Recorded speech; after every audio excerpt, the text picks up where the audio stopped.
Most of the people who are talking about the progress, they are talking about the land. We are talking about the people, and we are talking about the achievements that we have right now in these 20 months. And the achievements are the following. 300,000 of Russian soldiers have been killed by our army. And these people are not going to fight anywhere else, not going to rape anybody else, not going to torture anybody else. Then over 300 planes were taken down, with our amount of planes being so much less. And over 5,000 tanks have been destroyed. You into the studio. Tell us first what you're doing in the UK. What's the purpose of your visit? Hello, Casey. Thank you so much for having me. And thank you so much for helping us keeping the focus on Ukraine. As you said, it's getting harder and harder with the conflict in Gaza moving on. I'm here to push the project that we are working on the confiscation of Russian state assets. As of right now, there are $500 billion stored in the democratic countries of Russian money. These money are just there, they're sitting there doing nothing. And what we want is to confiscate them and use them for the sake of Ukraine. Yeah. Any prospect of getting agreement on that? Well, a year ago, nobody believed in possibility of that. Just Bill Browder, our good friend, who said, well, I think we can push it and can do that. So since that time, we have made actually a huge progress. So in Canada, the legislation to do that has been passed.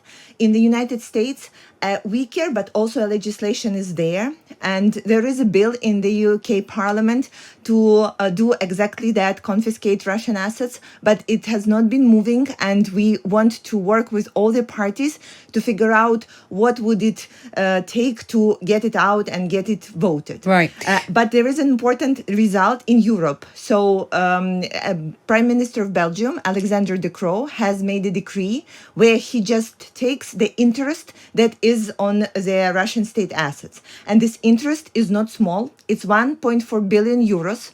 And we are waiting until this money would arrive to Ukraine and will be used for the rebuilding of the country, but also for the preparation for the winter.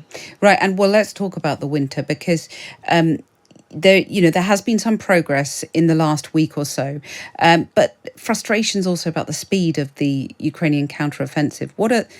Are those justified, those fears among some of your supporters in particular? I think we should be looking differently at the speed of the counteroffensive and the result of counteroffensive. Because most of the people who are talking about the progress, they are talking about the land. We are talking about the people, and we are talking about the achievements that we have right now in these 20 months. And the achievements are the following. 300,000 of Russian soldiers have been killed by our army. And these people are not going to fight anywhere else, not going to rape anybody else, not going to torture anybody else. Then over 300 planes were taken down, with our amount of planes being so much less. And over 5,000 tanks have been destroyed.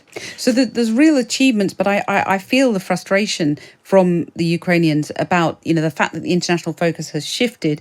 This week, you had David Cameron, the new foreign secretary in Ukraine, seeing your president.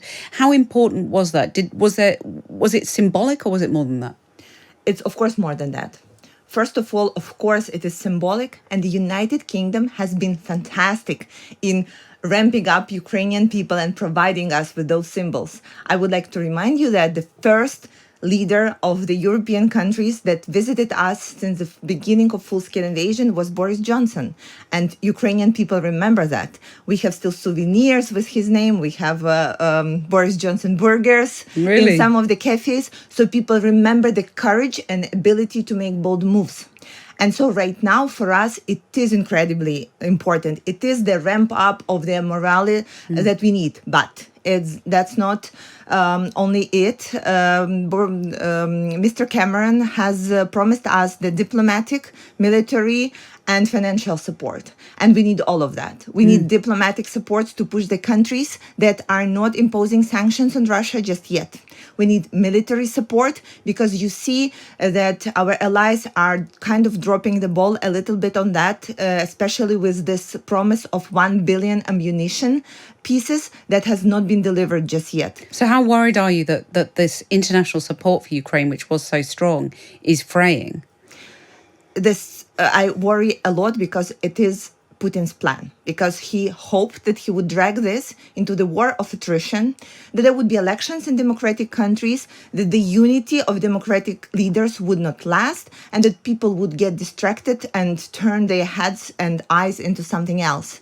Well, if we know that this is the plan, we have to oppose it and we have to fight it. And this is why I'm here as well, to make sure that people remember that we exist, that we are fighting, and has nothing changed in our resilience and our goal to liberate our country. And briefly, there have been calls for President Zelensky to visit Gaza in a kind of show of solidarity. What do you think about that? I think it's very complicated security-wise, and it's very complicated for president to leave the country right now. So I would let that to his team, and they will make the decision. But I think our main goal right now is to get the support around us as much as possible and do whatever it takes to do that. And do you think the US is distracted by being so involved in the Israel-Hamas conflict? I think the US has the capacity to help both. But the result that we see is that the financial support for the next year has not been voted just yet. And right now, it's very hard for me to explain to people who are fighting at the front what's going on and if we will have the weapons, the ammunition that we need next year. Kira Rudik, thank you very much for coming into the studio, and good luck with your mission in Parliament. I'm sure you're going to be speaking to lots of people in the next few days. Thank you very much.